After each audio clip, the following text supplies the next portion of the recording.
जो शहर में रहते हैं वो भी कर सकते हैं और जो गांव में रहते हैं वो भी कर सकते हैं।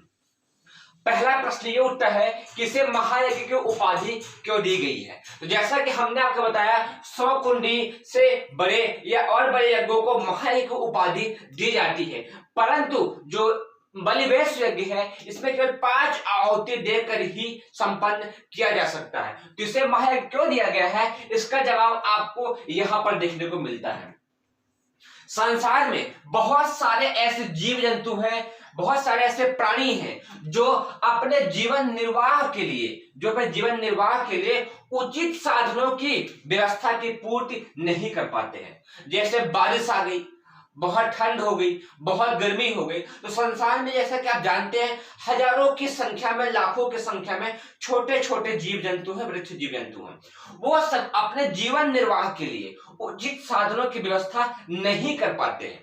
तो जिस तरीके से आप जिस समाज में रहते हैं तो आपका दायित्व तो बनता है कि आप सर्व संपन्न हैं कि उन्हें भी कुछ आप यदि मदद कर सकते हैं तो करें। उसी तरीके से बहुत सारे ऐसे प्राणी हैं जो आपसे बात नहीं कर पाते, आपसे मिल नहीं पाते हैं। हमारे ऋषि और मुनियों ने उनको देखा, सुना और समझा और यह जाना कि हमारे यह दायित्व भी बनता है को उनके लिए हम भोजन की व्यवस्था करें। तो उन्होंने बहुत सारे जीव जंतु प्राणी ऐसे हैं जो अपने जीवन निर्वाह के लिए साधनों की व्यवस्था नहीं कर पाते हैं, उनकी व्यवस्था नहीं कर पाते हैं।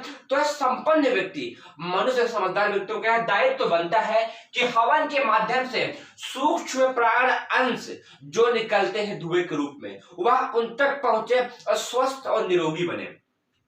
अब प्रश्न यह उठता है, क्या हवन की सूक्ष्म प्राण अंश से उनका पेट भर जाएगा? तो आपको हम एक बात समझाते हैं। जैसे यदि आपको 1 रुपए दिया जाए और इससे बोला जाए कि आप समाज की सेवा करके आइए, तो शायद इससे आप सेवा बहुत ही कम कर सकते हैं, परंतु यदि आप उसी 1 रुपए से कोई सामान ला करके आग में डाल दीजिए तो उसका जो जल करके धुआं निकलेगा वह आसपास के पूरे वातावरण में फैल जाएगा और कितनों को सुगंधित करेगा, दुर्गंधित करेगा। जिसमें आप मिर्च डालेंगे तो कितनों को छींक लाने के लिए मजबूर कर देगा। यदि इसी में आप किसी सुगंधित चीज को डालेंगे तो उसका वो सुगंध देगा। उसी तरीके से बलिवेश यज्ञ में हम जो 5 आहुति डालते हैं गायत्री मंत्र बोल करके, उस आहुति का जो सूक्ष्म प्राण अंश निकलता है वह आपके आसपास के छोटे छोटे जीव जंतुओं को, प्राणियों को भोजन के बहुत बड़ा सहारा मिल जाता है। यह उद्देश्य इतना बड़ा है कि आप कल्पना भी नहीं कर सकते हैं। क्यों? क्योंकि जब आप 5 आहुति देते हैं, वह 5 आहुति कौन सी होगी वह भी आपको हम बताएंगे। उस 5 आहुति में पहली आहुति आप गायत्री मंत्र पढ़ते हुए ब्लास्ट बोलते हैं ब्रह्म देवता के लिए, दूसरा देव के लिए, तीसरा ऋषि के लिए, चौथा नर के लिए, पांचवा भूत के लिए। यह 5 आहुति दे करके आप ये भाव करते हैं कि वह यह हवा के हवन की सूक्ष्म प्राण अंश के रूप में उनके पास तक पहुंच रहे हैं और उनको प्राण शक्ति, ऊर्जा और भोजन की पूर्ति कर रहे हैं। तो वह प्रसन्न होकर के बदले में आपको आशीर्वाद भी दे रहे हैं, इसीलिए यह एक महायज्ञ की उपाधि दी गई है। क्योंकि जब आपको 5 देव शक्तियां एक साथ आशीर्वाद देंगी तो समझिए आपके जीवन में कितना बड़ा बदलाव हो जाएगा। ब्रह्म भी, देवता भी, ऋषि भी, नर भी और भूत भी, जब 5 शक्तियां एक साथ मिल करके अपना आशीर्वाद आपको देंगी तो कितना अधिक बल, प्राण शक्ति, ओज और पुण्य का आपके जीवन में संचय होगा। इसीलिए इतने पुण्य परमार्थ होने के कारण ही इसे महायज्ञ की उपाधि दी गई है।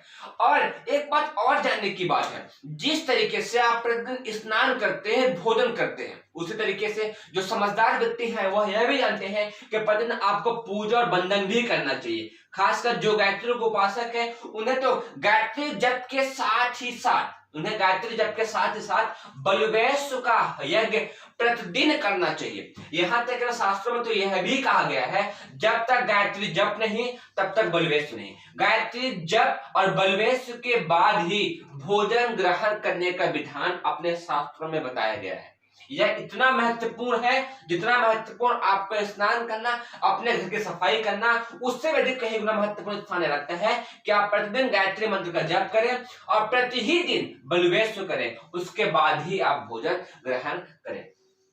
उम्मीद है आपको यह समझ में आ गया और आपको यह समझ में आ गया और किन के भगवान को करते हैं आपको यह भी समझ में आ गया। आपको एक बात और ही समझने की है, पहले प्राचीन समय में कई तरह की आहुति और कई तरह का मंत्रों का विज्ञान भी बलवेश में था, परंतु आज के समय को ध्यान रखते हुए पंडित श्री राम शर्मा आचार्य जी जो गायत्री परिवार के संस्थापक हैं, उन्होंने इस बात पर ध्यान दिया कि 5 मंत्रों का सूक्ष्म मिश्रण करके बहुत ही वैज्ञानिक तौर पर 5 भगवानों का आहुति दी जाती है। पर आप यह ना समझे कि 5 भगवान को ही ये वह अंश जा रहा है, बल्कि आपके आसपास जितने भी जीव जंतु वृक्ष वनस्पतियां हैं सबको उसका अंश मिलता है और वह सब पुण्य आपको देती हैं, वह सब आपको आशीर्वाद देती हैं। और यही वजह है कि महायज्ञ बन करके आपके जीवन में शारीरिक स्वास्थ्य, मानसिक स्वास्थ्य, आध्यात्मिक स्वास्थ्य और आपके जीवन में भाग्योदय संपन्न करता है। अर्थात बलवेश महायज्ञ आप प्रतिदिन अवश्य ही करें। अब इसमें कुछ बातें जानने की और है।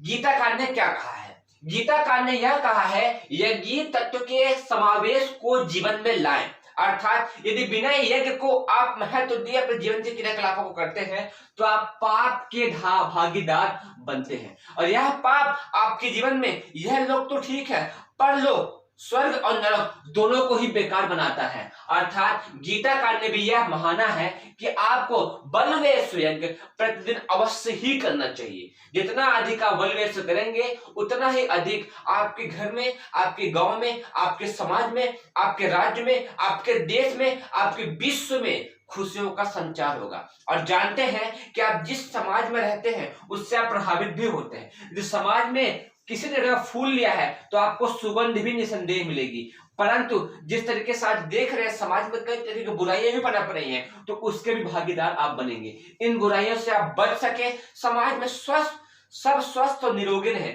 मनुष्य के साथ साथ अन्य जीव भी, तो आप बलवेश यज्ञ अवश्य ही करें।